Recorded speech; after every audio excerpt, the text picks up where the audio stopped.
Hey there, everybody. It's Brighid here, and I'm coming on today to share a two-part training. This is part of the Healers and Healing series, and today's training is a call to service, a healer's role in the new paradigm. So thank you for joining us. If you are live, welcome. Hey there, Karen, good to see you.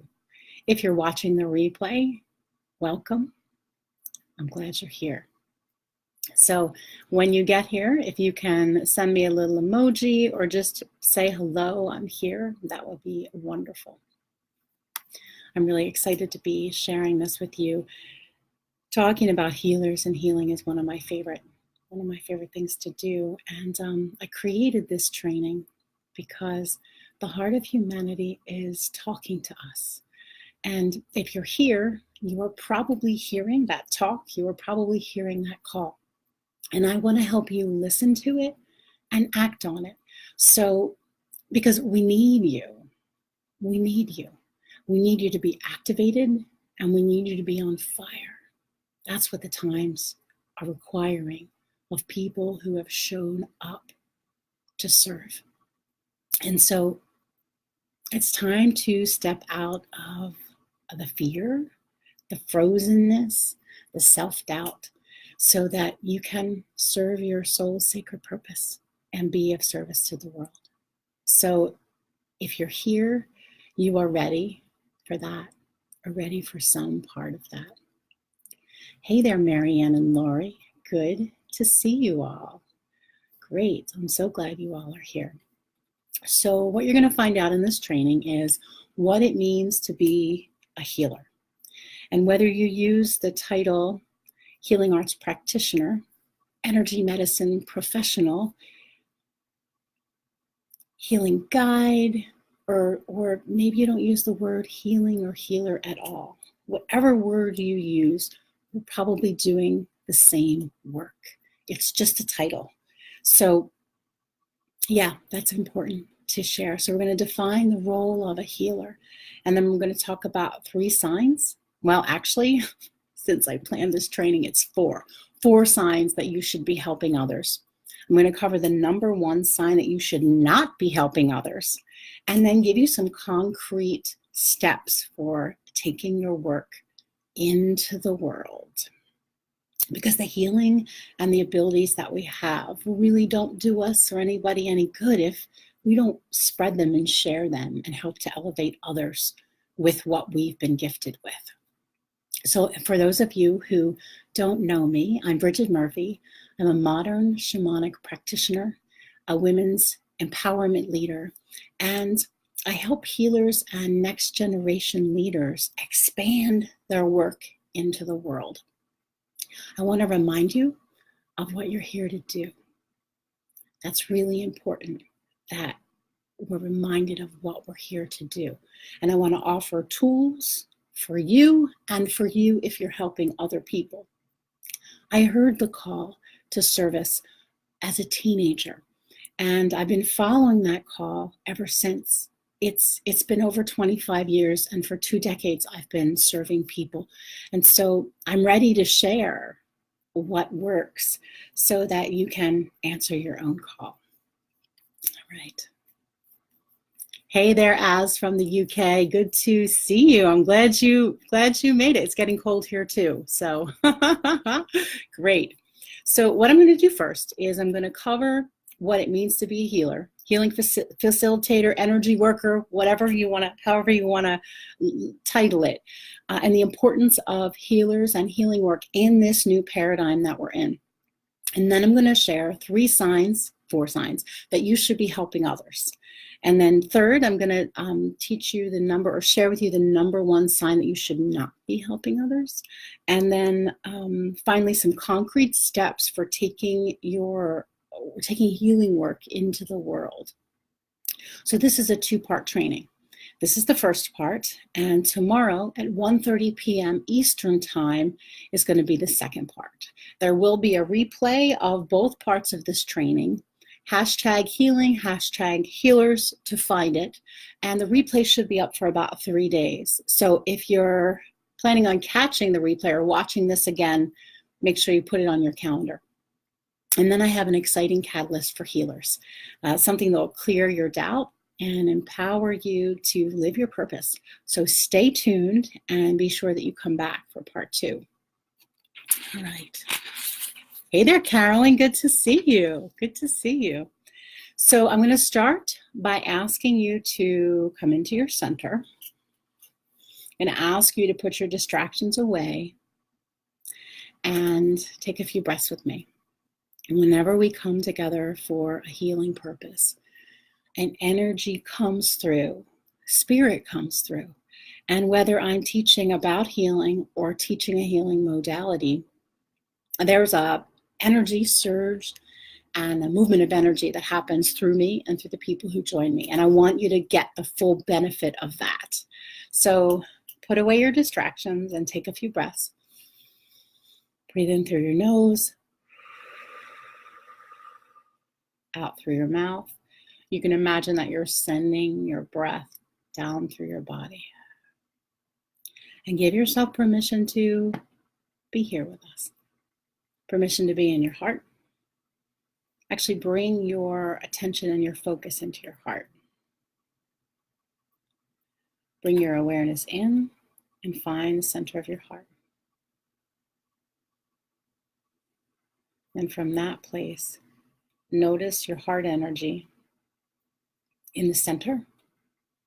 Notice the energy of your heart as it expands behind you. And notice the energy of your heart as it expands out.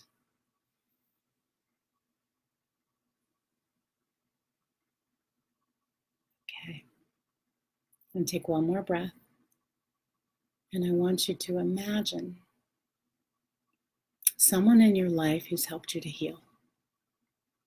Could be a healer, an energy worker, a coach, a therapist, somebody who's helped you to heal. And it could even be a family member who's not of a professional organization or practice. Think about that. Let that come into your mind. And think about what was most important in their role of helping you to heal or grow.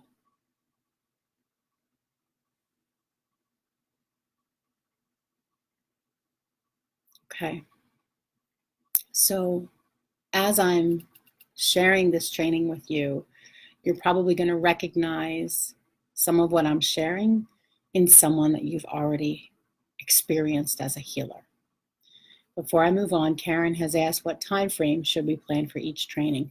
Karen, I'm making these short so they're easy to watch. So a half an hour for each training should suffice. That should be good. I can never exactly tell when, what time, but I aim for a half an hour for these ones. Thank you for asking. All right, so first I want to define a healer's role. And again, no matter what words you use, it's the same role. Healing arts professional, energy medicine professional, healing catalyst, healing guide, whatever it is, whether you use the word healing or not, we're talking about the same thing. So people who facilitate a healing process, a healer, helper, a healing guide is someone who leads you through a process. The length of that process can differ depending on who's leading it and what's required in the process. Someone who is working through a cancer diagnosis is probably going to need more than 2 sessions or more than 2 weeks of your time if we want to see some real support there. So, and someone who is looking to shift their mindset might just need a couple of months working with someone to help them. So the process differs depending on the person and the practitioner and the need. A healer holds a solid container for others. That doesn't mean they're perfect, but it means that, and when I talk about container, I'm talking about a container that doesn't have a lid, right? A container that allows something to flow through and move through. It gently holds what's in front of it or what's in front of you. And so being a sacred or a solid container, which I also refer to as a sacred container, means that you create a space for someone else to trust you, to guide them. A healer helps the body and the mind to remember how to be whole and how to function. Everybody knows how to heal. In a crisis, in a chronic illness, in a cancer diagnosis, we forget that our bodies know how to heal. So a healer's job is not about fixing what's broken. It's about holding the space for a person's body and mind to remember how to heal themselves. And sometimes it takes 3 days to remember, sometimes it takes a month, and for some people it takes a lifetime. It's different for everyone. Like I said, it's not about fixing a problem. It's not about fixing a problem. It's not about fixing what's broken. Personally, I don't believe in broken. I don't believe in broken. I believe that there's times that we need support and we need to be called back to our center, called back to spirit, God, creator. It's impossible to completely fall away from that because that's what we're born of and from. So, hey there, Eleanor. Yay, so glad you're here. So, healer's role is also not about taking on other people's pain. If you're taking on other people's pain, something is wrong. It goes beyond taking away pain. Of course, pain alleviation is always good, right? It's something that is often included in a healer's job, but it's more than that, it expands more than that. And sometimes it's about helping people to understand their own pain. I've heard people in the past say that if someone just took away their pain, then they wouldn't have learned what they needed to learn. And I think that goes for emotional pain and some physical pain. I believe that everybody should be alleviated of pain. I don't want to see anybody suffering, but I also recognize that pain holds a message. And sometimes we have to help people understand that message. A healer holds space for a process to unfold. So we can't be hasty. We can't expect quick results. Sometimes people want really fast results, and that's just not the way it always works. I guide a process. This is what I do with my clients. Because I've guided so many processes, I know what happens along the way in that process. And healers learn that as they work with people and guide a process. You learn what to expect. You learn what to watch out for, and you learn how to guide others in that process. The process isn't determined by me. The process is determined by spirit and by the person. But there is a format. There's definitely a format that I use that helps people to step in to the process. And where we go from there is largely based on how spirit moves through and what is happening for a person. So we're still, for those of you who just joined or watching the replay, we're still defining the role of a healer, and it's rich. There's a lot in there. A healer helps you to find your own answers and guide you on your path so you can get your own answers. I do that with all of my clients now. I teach them how to get their own answers. So to be effective, a healer uses their own intuitive abilities and their gifts, but they typically have a mentor or a teacher who has been where they are. In traditional cultures and where healers are born into an indigenous community, there's a guide, there's a mentor in the physical and in spirit that helps them get where they need to go. I've seen a lot of untrained healers, people who have gifts and empathic abilities and intuitive abilities, but there's nowhere to guide them. They're taking on everybody's stuff and they're a hot mess. So a healer who's going to be effective has a mentor that they work with. And For a healer, it's very natural to do healing work. It's not a struggle. It's not forced, and it's easy to help. It comes very natural to people who do healing work. A healer also learns to do their own healing work, and that doing their own healing work is a process that unfolds, and it is required. You cannot heal everybody else and help everybody else and be treating yourself like crap. It just doesn't work. You won't be able to sustain it. So healers need to take time for themselves. That's probably a whole nother workshop. So as a healer becomes seasoned, their work in the world expands. It may take a different shape in 3 years from now than it is right now. Your own unfolding occurs when you say yes to being of service to others. Okay, I'm going to pause for a minute. Does any of this sound familiar? Can you let me know if, when you think about someone who in your life who's a healer or who's helped you, or if you're a healer yourself, does this sound familiar to you? Can you find any of these characteristics of a healer in someone you have done healing work with? I'll wait because there's a lag. I'll wait for your response.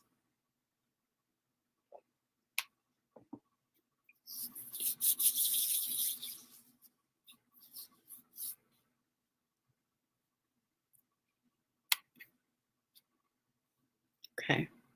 I see some of you are saying yes. Yeah. All healers work a little differently, but the overarching characteristics of a healer are the same. It's an archetype, and there are common characteristics in every archetype. Okay, great. Let me see some of your comments. Carolyn said it makes sense that healers would have mentors. Therapists usually have a therapist themselves. Yes. And when you train to be a therapist, part of your training is you have to go through a therapy process for yourself. Yeah, Karen, a format really, really helps. It does. Okay, great. All right. So I want to shift and talk about this new paradigm that we're in a little bit. Here's what's happening. Healers tap into the pulse of the people and the planet, and that's how they determine what's needed. So there's a tapping in to the people that they're working with, but tapping into the pulse of the planet. And we're helping people, but we're also helping the planet. It's about being part of a larger purpose.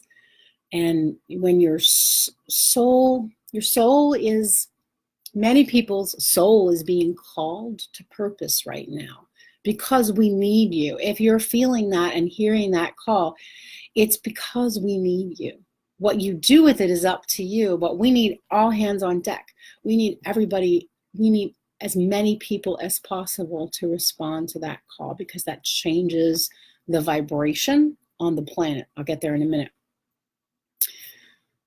So the planet needs guiding forces to call the human beings into the fold.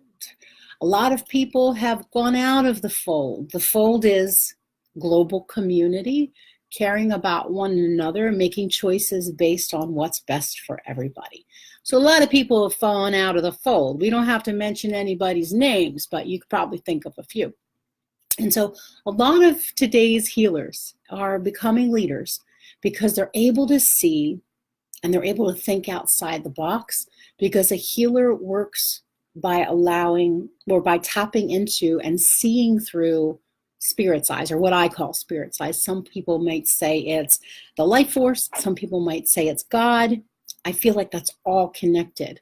But a healer can see through spirit's eyes, and that is what we need right now on the planet. It's one thing that's going to change the planet when we can step out of our everyday egoic selves and see with a different point of view.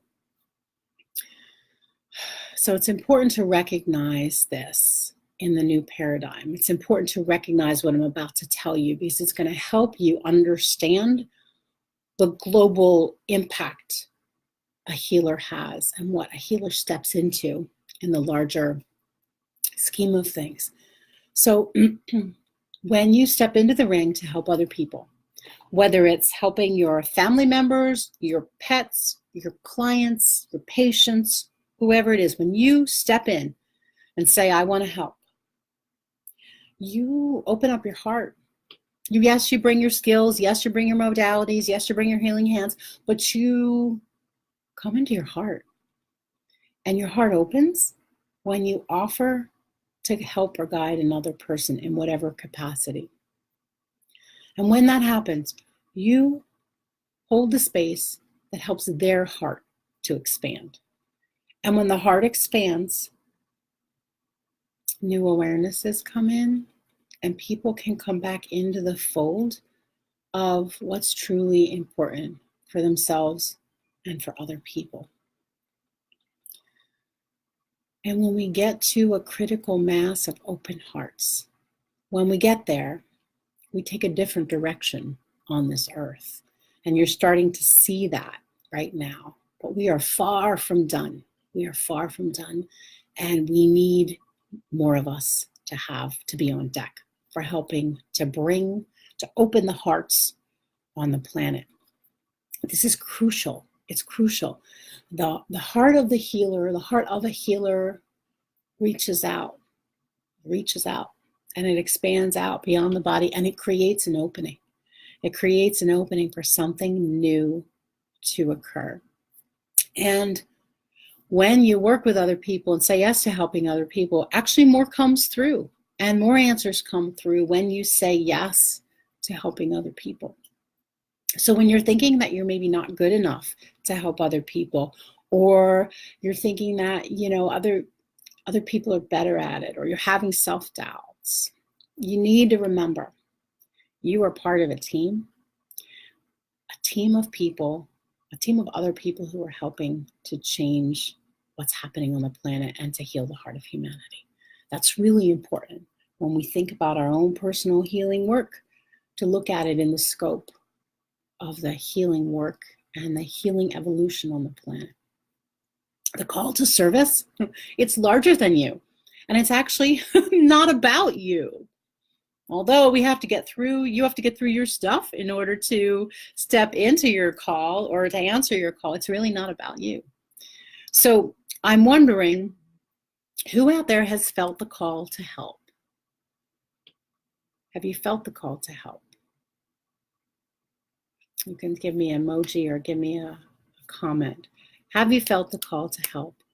And what does that call tell you? What is that invitation saying to you? Tell me. I want to hear, because I know we've got some healers and healing arts practitioners out here right now.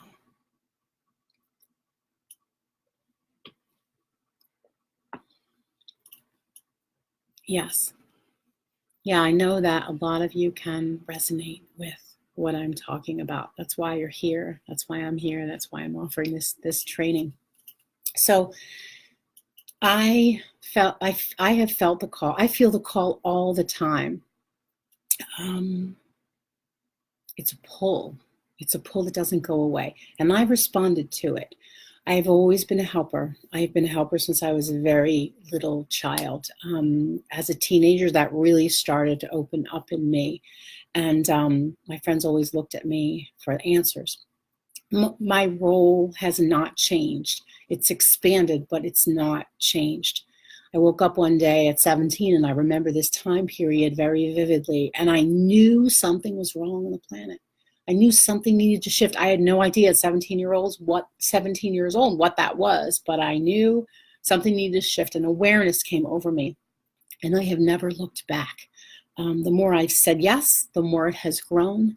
And if you would have asked me 15 years ago if I'd be leading these shamanic programs and training other healers, I would have went blank because I couldn't see it. I could not see it back then. I have grown into my role, and now I nurture that potential in other people.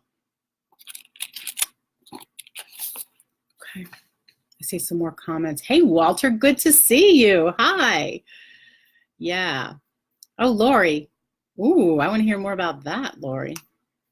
All right, so now I want to shift into 3 signs that you should be helping others in healing work. Well, actually, as I said before, this turned into 4 signs. One is that you have a natural gift for guiding others. It comes easy.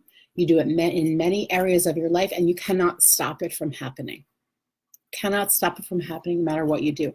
I remember when I was probably about 22, and I was like, am I doing this healing work for the right reason? You know, am I just feeding some sort of need inside of myself? And so I stopped actively trying to help anybody. I'm like, I'm going to do a test. I'm not going to reach out and try to help anybody, and we're going to see what happens. Because maybe I'm just doing this because it makes me feel good. So I stopped. And it was very awkward and odd because I was used to reaching out to helping to others. It taught me a lot because I pulled back and I didn't offer to help anybody else. But I noticed something. Even without me reaching out to try to help others, the others still showed up. People still came. People still showed up in front of me asking for me to help. And that's how I knew that I was not doing this out of a place of imbalance. So it comes easy. You can't stop it from happening. And you learn to accept this and work with it. It's one of the signs that you should be helping others. Another sign is that you get energized and excited when you know you've helped someone.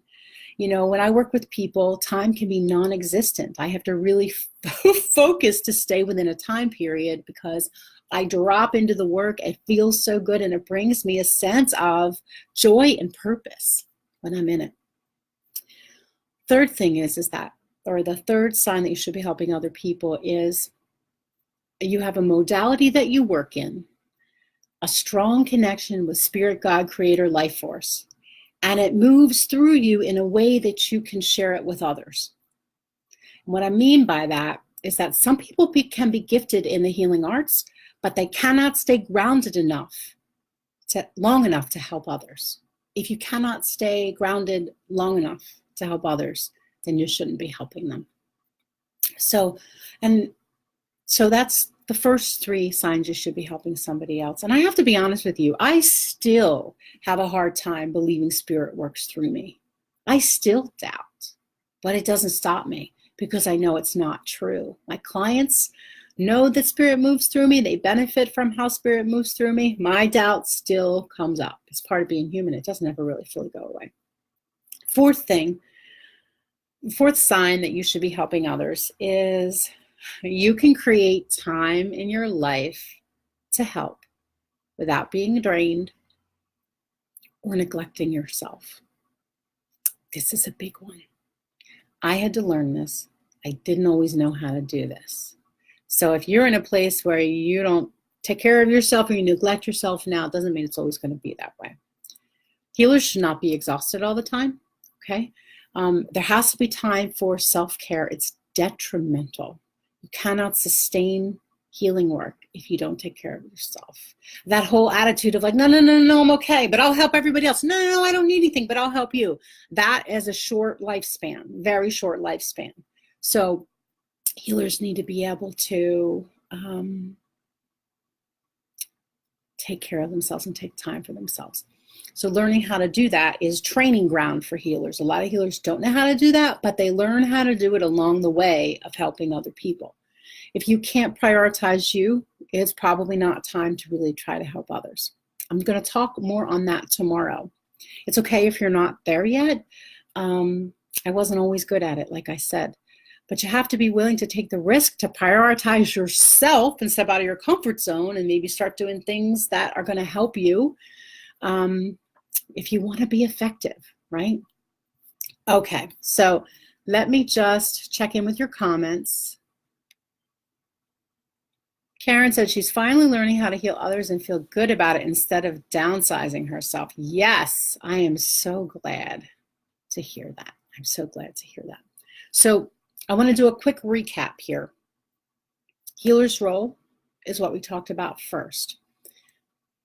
A healer's role is to become a solid container for a process to unfold so people can trust you.